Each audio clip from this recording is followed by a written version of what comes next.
afternoon, everyone. My name is Jada Hughes, and I'm a senior here at John R. Lewis High School in Springfield, Virginia.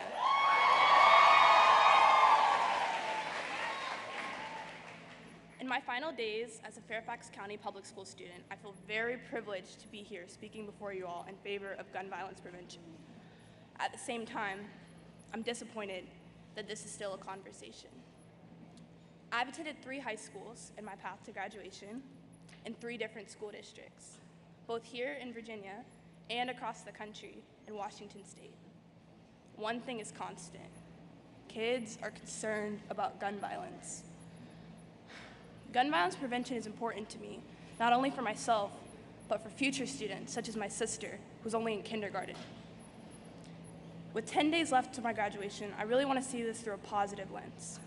Let's take it upon ourselves to inspire action so that my sister and her kindergarten classmates, as well as students across the country, can worry about homework and tests, not gun violence.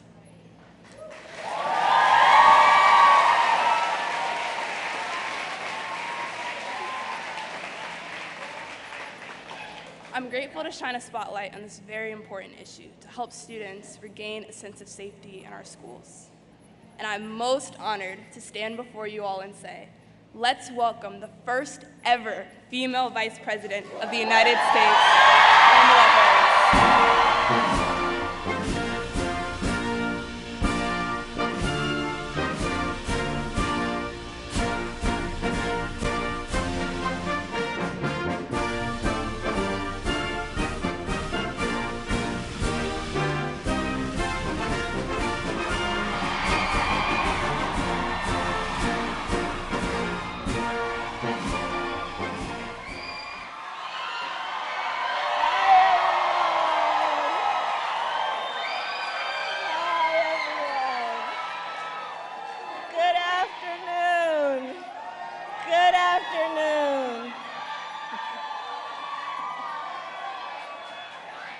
Can we give it up for Jada?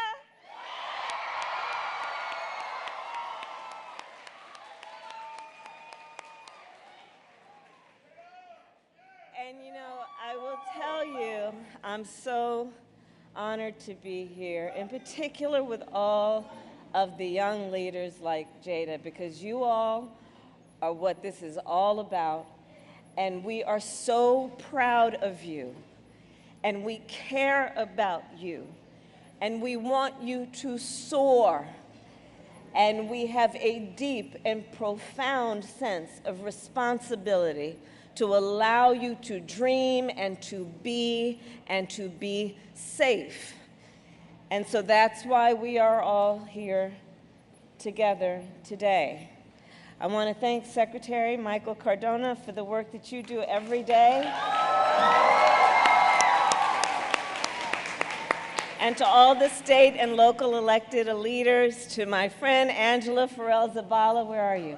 Thank you for your leadership. And moms demand action, students demand action. Thank you all, thank you all. So we're all here today for a simple reason. Every person and every child deserves the opportunity to fulfill their dreams and live up to their God-given potential. Every family in every community should have the freedom to live and to thrive. And we know none of that is possible. True freedom is not possible if people are not safe.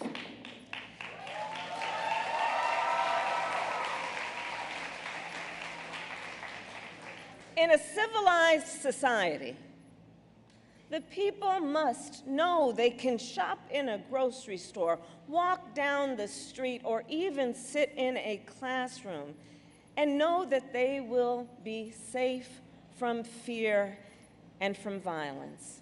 And so that is why we are all here today, to mark Gun Violence Awareness Day and to address the moment that we are in.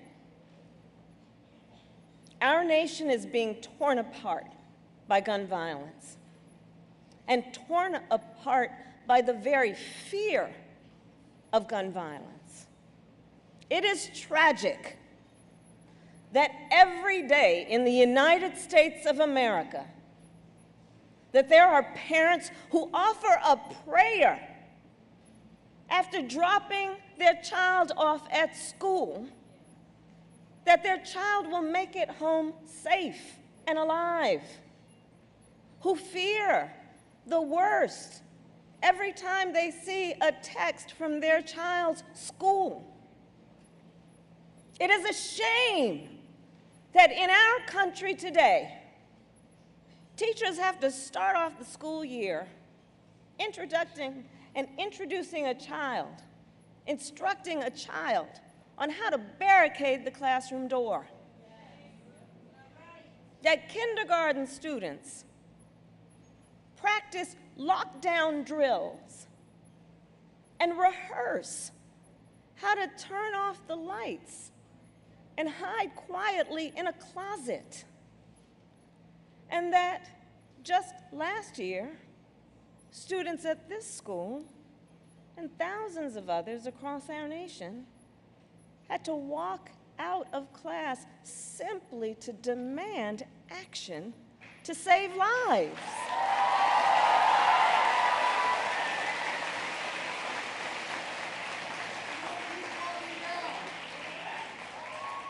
All of this that leads to, as Jada has put it, and I quote, a permanent state of fear and outrage for our students. And everyone here, because this is a room full of leaders, everyone here knows that in this moment in our country, the #1 cause of death of the children in America is gun violence. The #1 cause of death for the children of America is gun violence. In this very moment in our country, 1 in 5 Americans has lost a family member to gun violence. 1 in 5. In the 153 days of this year, there have been more than 260 mass shootings. And because of everyday gun violence in communities across our nation, every single day, on average, 120 Americans are killed with guns. And as we all know, while this violence impacts all communities, it does not do so equally. Black Americans are 10 times more likely to be victims of gun violence. Latino Americans twice as likely. Folks, we cannot normalize any of this. These are not just statistics or another headline. These are the lives of our children, of loved ones, of parents and siblings, and our fellow Americans. Here in Virginia, it is a 6-year-old boy who has access to a gun and shoots and wounds his teacher just a few months ago in Newport News. It is the 3 student athletes who were shot and killed at UVA last fall. It is the 32 students and faculty who lost their lives at Virginia Tech. I will tell you, as a former courtroom prosecutor and former elected district attorney, I prosecuted homicide cases. I have seen with my own eyes what a bullet does to the human body. I have held hands with parents who have lost a child. I have tried to comfort children who were traumatized by the loss of a parent or a sibling. And as someone who has fought my entire career to try to end this violence, I know some of the answers are pretty straightforward. Solutions do exist. Solutions do exist. It just requires elected leaders in the United States Congress and in state legislatures to pass common sense reforms.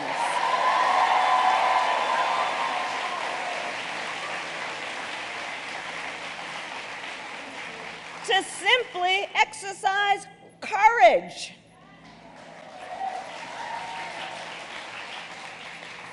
Common sense. So here's the thing. It is reasonable that you might want to know before someone can buy a gun whether they have been found by a court to be a danger to themselves or others. Common sense would suggest background checks and red flag laws might avoid that danger. Common sense. And by comparison, it makes no sense, as some would suggest, to require teachers to carry firearms.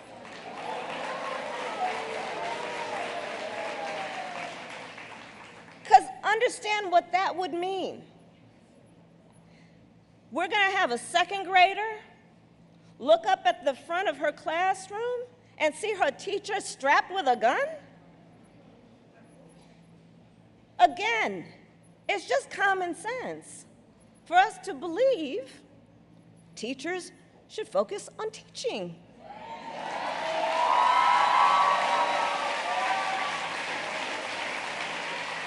And children should focus on learning. Common sense. And consider weapons of war. Weapons that were designed to kill a lot of people quickly. It's just common sense to believe that they have no place on the streets of a civil society. And that it is time to renew the assault weapons ban.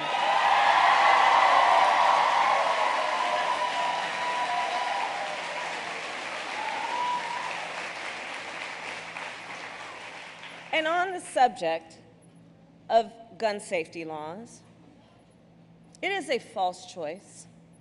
It is a false choice to suggest that we have to choose between either supporting the Second Amendment or passing reasonable gun safety laws. We can do both. We can do both. And the majority of NRA members support background checks for all gun purchases. We just need leaders to step up and show some courage.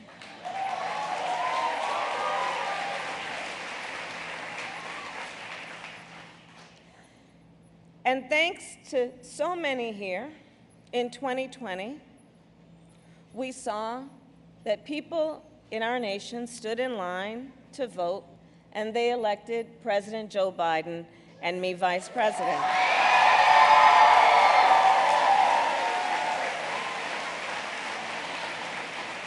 And because of that work, because people voted, people stood in line, people registered folks to vote.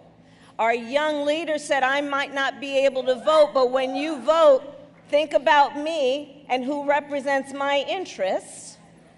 And because of all of that, we were then able to pass the first significant piece of federal gun safety legislation in 30 years, thanks to you all.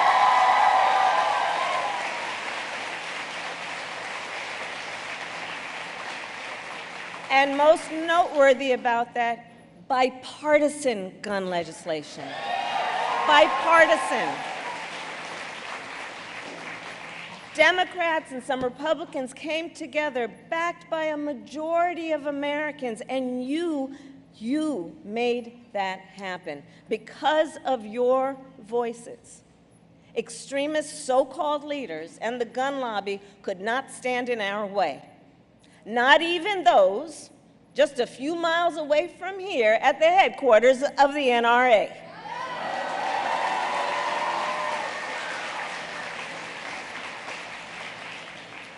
But let's be clear, we have more to do. So let us continue to fight to make sure the voices of students and parents and teachers and preachers will not be silenced.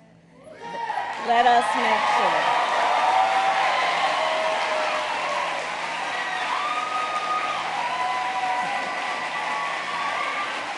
Let us make sure that the voice of the people will be heard, that the voice of the people will not be discouraged, will not be deterred, and that we will not tire. Because the bottom line is this: we love our country. We love our country.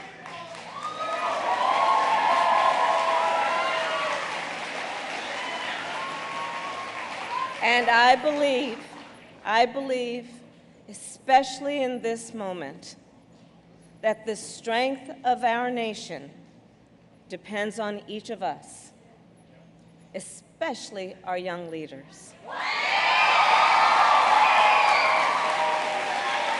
Especially you. So specifically to the students of John Lewis High School, specifically to you, I don't need to tell you, Congressman John Lewis fought his whole life for the civil rights of all people.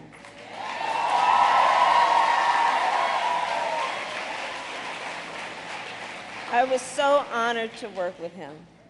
And I will tell you that I think we all do believe, I certainly do, that the right to be safe is also a civil right.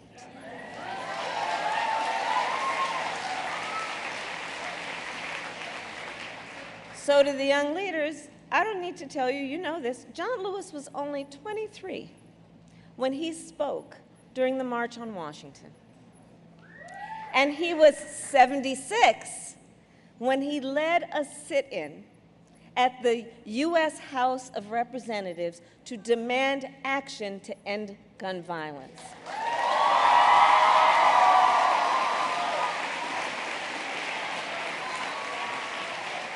The great John Lewis taught us it is never too early or too late to join this fight.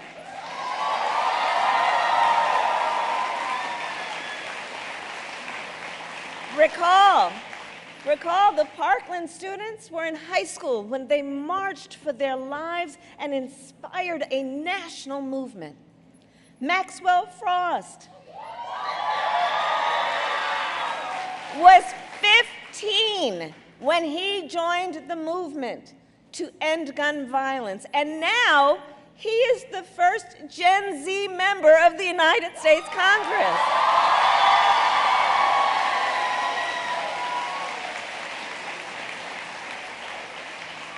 And two of the most recent national heroes in this movement, the two expelled members of the Tennessee Three,